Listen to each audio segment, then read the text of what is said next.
Hello, welcome to your academy. At your academy, we have been dealing with the text of the general prologue by Geoffrey Chaucer, and so far we have dealt with quite a number of the portraits or characters from the general prologue. Today, in this lecture, we will take up the character of Franklin. The character of Franklin or the Franklin is mentioned earlier in the portrait of the friar.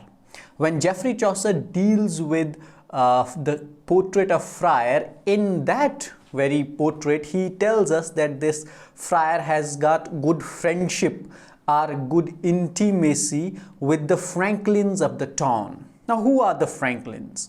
Now, Franklins were those members of the feudal society of the 14th century England which were not high born.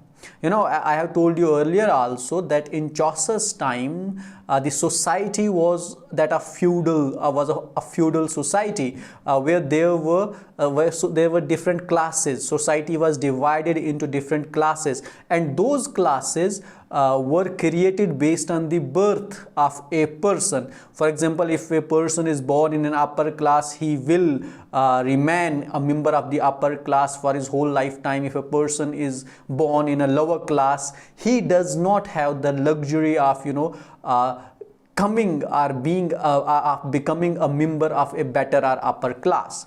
Franklins were those who were not born in an upper class or in a high class, but they were those people who owned land.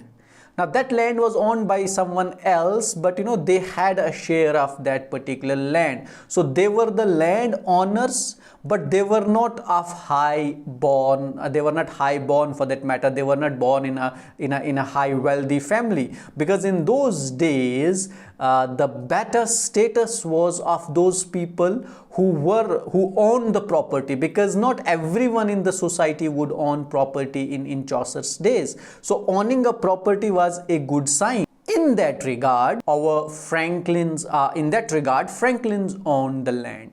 Now, Franklin here in this prologue or Canterbury Tales is a member who visits the Canterbury, or who is one of the pilgrims. So how does he appear to Geoffrey Chaucer? Let's read the text and find out. On your screen is the text. There was a Franklin in his company. White was his beard, as is the white daisy, of sanguine temperament by every sign. He loved right well his morning soap in wine. Now, in the very first verse in the description of the Franklin, or the portrait of Franklin, Geoffrey Chaucer uses a third person pronoun, his. Our personal pronoun, third person personal pronoun, his. Now, this his would refer to someone. Now, if we go through the current sequence of the prologue or of the general prologue, the character who precedes Franklin is that of the man of law. So Franklin is probably in the company of the man of law.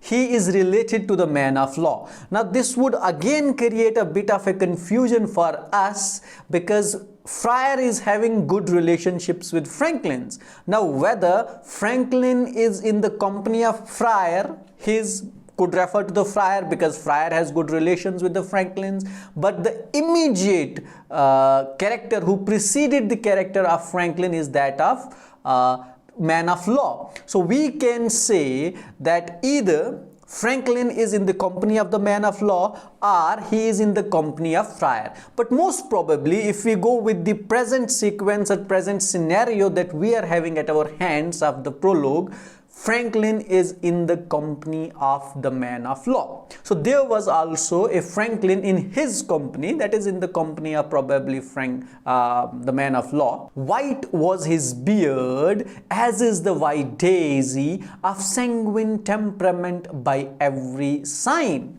Now, this Franklin had white beard. Now this is not very difficult to understand. He is a person having white beard, and he was of a very cheerful nature. Sanguine means cheerful, and he was an easy going mate, a friendly kind of a person, not that serious in his attitude or in his behavior. He can befriend anyone.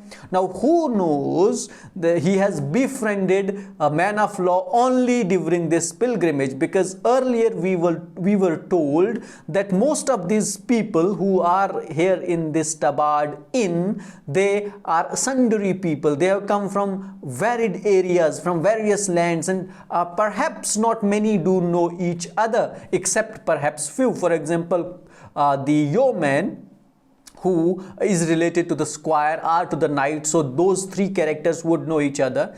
In this case, Friar perhaps knows Franklin, because we have had an earlier idea that Friar has good intimacy with the Franklins, or this Friar is related to the man of law, or for that matter, since he is of a cheerful nature, of a good amiable nature, of a friendly nature, so he might have befriended man of law during this pilgrimage, so he is in his company. And another thing that he tells us about this Franklin is that he loves wine, he loves drinking even in the morning. Now mostly what happens, people don't drink in breakfast, they would drink at night and go to sleep, but our Franklin drinks even in the morning. So we have got few informations about this Franklin, not very great information, not very good for that matter portrait of the Franklin. He has white beard, which is not bad. It's good to have white beard. He must be an aged person for that matter.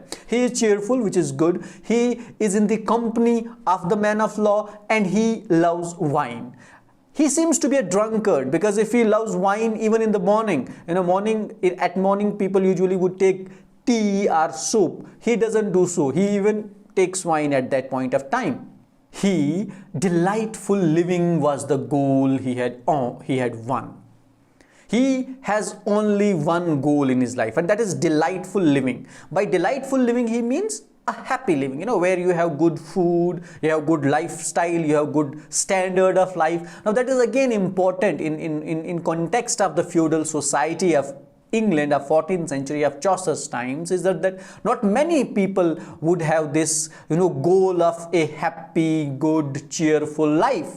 Only few people would have, and Franklin has got that luxury. And the reason for this is that Franklin has this luxury, that he can have this goal of a good, healthy lifestyle, is because he owns land. And as I said earlier, not many people in the feudal society did own land. Franklin does, so he has a goal, and this goal is of happy lifestyle. So we can say that there are two kinds of people, or three kinds of people that we get from the prologue who have a happy life. One is those who are related to church. Most of them are enjoying a very good life, or very good lifestyle, or standard of life. Second are the merchants, those who are the businessmen. For example, in the portrait of merchant, we understood when he told us about his gown, he told us about his beard, he told us about his boots, he told us about his hat.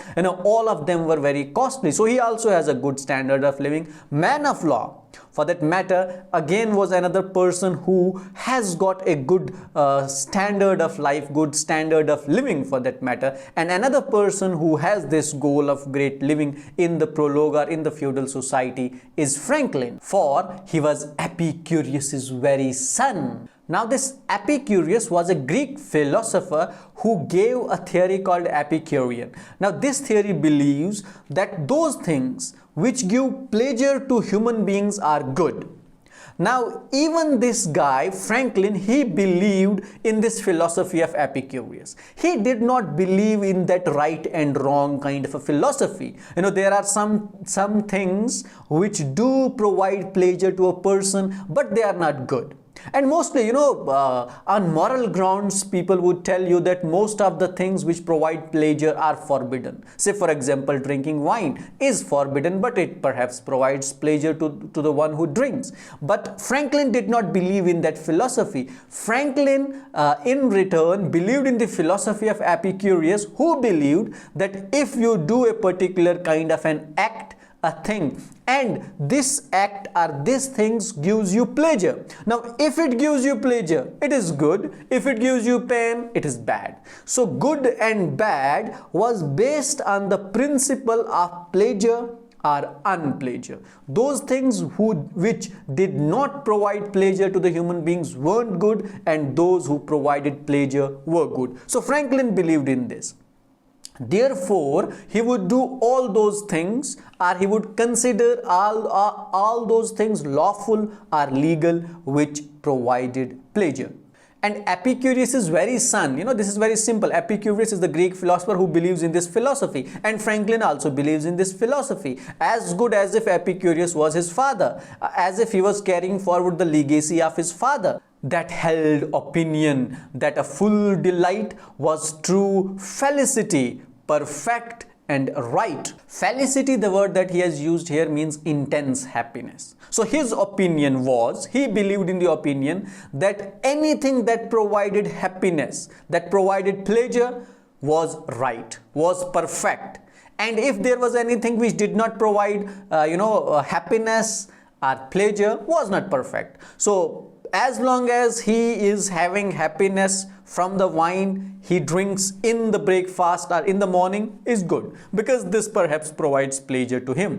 A householder, and that a great was he. Saint Julian he was in his own country. A householder, that is important. As I said earlier, that in feudal society not many people owned the houses or the land, but Franklin's did. So he was also a householder. He owned the land, and that a great was he. Now that a great was he, we would understand this greatness with reference to the sanguine word that he has used earlier, cheerful. He was a cheerful, he was an easy-going, a friendly-going person. But then there is an important thing that would explain this grade further, and that is Saint Julian. And as he says that Saint Julian he was in his own country. Now who was this Saint Julian? Now this Saint Julian was a Roman Catholic saint.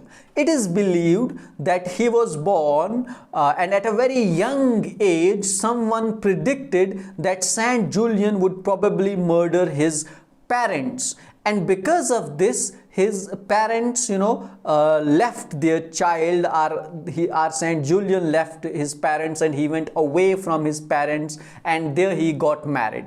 Now after some time, we are told that maybe after 20 years or 25 years, his parents came to know about the whereabouts of Saint Julian, and they believed that time has passed and Saint Julian must have been now adult, so he won't be murdering his parents. So his parents go to meet their son. His son, that is their son, that is Saint Julian, is now married man.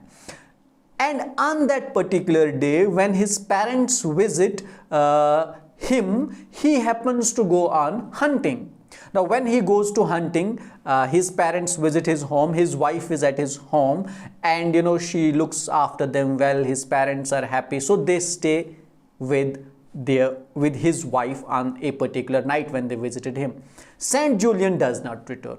It is said that devil or demon or Satan goes and tells this Saint Julian that your wife has betrayed you. She is sleeping with someone else in her bed or in your bedroom when you are away on hunting. So what happens? This Saint Julian returns full of anger, believing that his wife has betrayed him. He comes home and takes a look in his bedroom and finds two people sleeping. Thinking that it is his wife who is sleeping with someone else, he takes the sword and murders both of them who were sleeping on the bed, and only to find that it was not his wife, but they were his parents. And then he went into a deep remorse, and then we are told that this Saint Julian became a saint. He would feed people in the country and other things. So this story is much similar to the story of Oedipus Rex, with slight difference that in Oedipus Rex it was told that the son would kill his father and marry his mother. This myth goes slightly differently, that Saint Julian won't be marrying any of his parents, but he would murder his parents, and eventually he does murder his parents. So the reference to the Saint Julian here is not that Franklin was also having the same fortunes, that he would murder his parents, but most probably when this Saint Julian became a very a person who fed people wholeheartedly, this Franklin also did provide food to the people of his town, or he would feed people without any hesitation, I could say. So that would be the reference of Saint Julian, or the comparison of Saint Julian and the Franklin. His bread and ale were always right well done. A man with better cellars there was none. Bread and ale. Now again, this is reference to his standard of living, to his lifestyle. Bread and ale, his food at home was of the best quality. And secondly, he also had the best sellers. Seller is the one, those who deal in alcohol, who sell alcohol. So since we were told at the very beginning that Franklin loves wine, so he knows best dealers around the town, and he buys wine from them. So there are again two things that are told to us about the Franklin. One, that he has a good lifestyle, good standard of living, he owns good food, he eats good food, and second time is the reference to his habit of drinking. Baked meat was never wanting in his house, of fish and flesh, and that so plenteous it seemed to snow therein, both food and drink of every dainty that a man could think.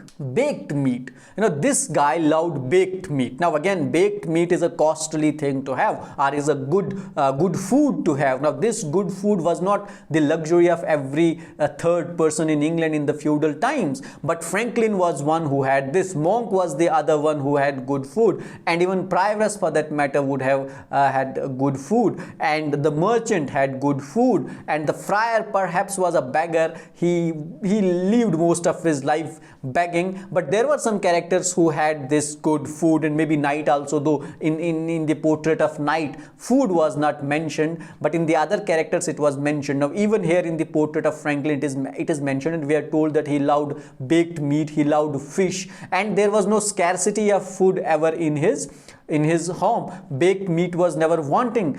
It did not come to an end at any point of time. It was always available in his house, and it was always served. Fish was served in his house. Now this food was available in such a quantity in the home of the Franklin that as if it had snowed, snowfall. When snowfall happens, in England basically it happens a lot, there are 2 feet, 3 feet, 4 feet, 5 feet. So he says that as snow falls in England, in the same manner, we have food in the house of Franklin. Now there is another important thing that you need to note down here. Now Franklin, he owns land, so he owns food. Now mostly what people should do, are the good people do, that if they have excess food, they distribute it among the masses. For Franklin, he would keep his food up to his own self, and maybe that he would also serve this food to the poor people, to other people. We would just perhaps come to know later in the portrait of the Franklin, because he has been called Saint Julian also, so there must be some relationship with him also. We will come to know about it soon as we continue reading. Maybe Chaucer does observe something like that also in the portrait or character of the Franklin. Of every dainty that a man could think. Dainty means exquisite, of exquisite quality, of good quality, of perfect quality. So the food that you will find in the house of the Franklin was of good quality, of the exquisite quality that you can ever think, that a man could ever think. Now again, the focus is on two things, on the food and on the wine in the portrait of the Franklin. According to the season of the year, he changed his diet and his means of cheer. Now look at the amount of food that Franklin has. He would switch the diet as per the year. So the diet for the winter would be different, the diet for the summer would be different, the diet for the spring would be different, the diet for the autumn would be different. Now you will say that he has plenty of options at his own disposal. There are some people perhaps in England who take a same kind of food for lifetime because they don't have that much of resources. But the Franklin has ample resources that he can make his diet plan according to the season. Full many a fattened partridge did he mew. Partridge, this is an image of the partridge, this is a bird. So he owned lot many partridges and he loved perhaps the flesh, the meat of the partridge. And mew means, to keep a bird in the cage, to rear the birds. So he has in his cage quite fat partridges and many a beam and pike in fish pond too. Now this beam and pike, these are the species of fish. Now this is an image of the beam fish and this is an image of the pike fish. So he also owned fish. He also owned partridges. He perhaps owned other things also, which out of which he would get the meat, the flesh, of which he was very fond. Woe to his cook, except the sauces were poignant and sharp and ready all his gear. Now, one thing is strange. Woe to his cook. Now, this guy, that is Franklin, he had this food, the resources, ample, but his cook was not good. The sauces that were made, they were you'd have pity on them. They were not of good quality, though there was every other thing was perfect in the food when it was cooked. Perhaps the sauce of the food was not of the best quality, because the word poignant would mean, pitiful, sad, or not good. His table waiting in his hall away stood ready covered through the live long day. His table, the table is the reference to the dining table basically, and he says that it was always full of meat. It was always full of food for that matter. The food was always there on the table for live long day. There was no scarcity of food at any point of time in the day. Whether the people came and ate off the table is not particularly known to us, but still we would believe perhaps there would people who would come to visit the Franklin's house. They would always have something at his home. At country sessions was he lord and sire, and often acted as a knight of the shire.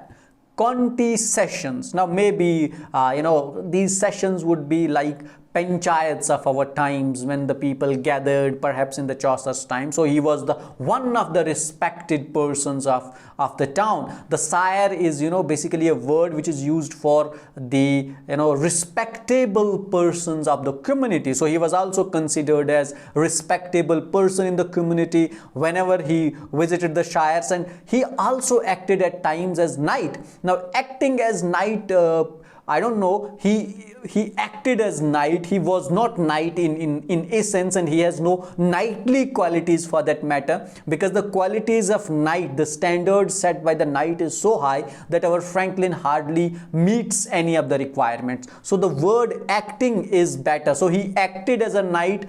He was not a knight in the real sense of the word. A dagger and a trinket bag of silk hung from his girdle, white as morning milk. Now he has a dagger and he has a tinker bag. Now this is an image of the tinker bag. This would give you an idea of what this tinker bag is, though it hung around him. Now what he is telling us about his robes, about other things that he has besides the food, of which the Franklin is very much fond. He had been sheriff and been auditor, and nowhere was a worthier vavasor. Sheriff means officer of law. Now this second last verse of the character of Franklin gives us the idea that he was in the company of the man of law, because sheriff is related to law and sheriff means an officer of law. Therefore this Franklin would not be in the company of friar, but he would be in the company of man of law. And he has also acted as vavasor. Vavasor means feudal tenant. Now since he owns land, he owns a household, so therefore he is called a vavasor. Now that was the portion portrait of Franklin. Now what we found in the portrait of Franklin is much realistic portrayal rather than any irony attached to it. Now since he's a Franklin, he owns land, he owns a household, he owns resources, so his lifestyle is good, and most of the focus in his character, in his portrait, has been on the food. He is fond of the food, and the reference to Saint Julian would be slightly ironical in nature because we did not find a lot of explanations within this portrait about the choice of Saint Julian used by Geoffrey Chaucer, because the story of Saint Julian is quite different from the story of Franklin. Now whether it was the hunting habit of Saint Julian that was like that of Franklin, or whether it was the the feeding habit of Saint Julian that he would feed people was related to Franklin is unknown, but still there is this comparison to Saint Julian of Franklin by Geoffrey Chaucer. That is all we have in this part of the lecture. We dealt with the character of Franklin. You can continue watching lectures on prologue. You can click here on this end screen. This would take you to the playlist section of the general prologue, where you will find all the where you will find lectures on all the characters from the general prologue, and you can click on this end screen to watch the next portrait from the prologue or the general prologue, which is on Haberdasher, and you can also click here to subscribe Your Academy. Thank you for watching, and don't forget to share, like, comment and subscribe on the videos of Your Academy. For more interesting stuff, keep watching Your Academy.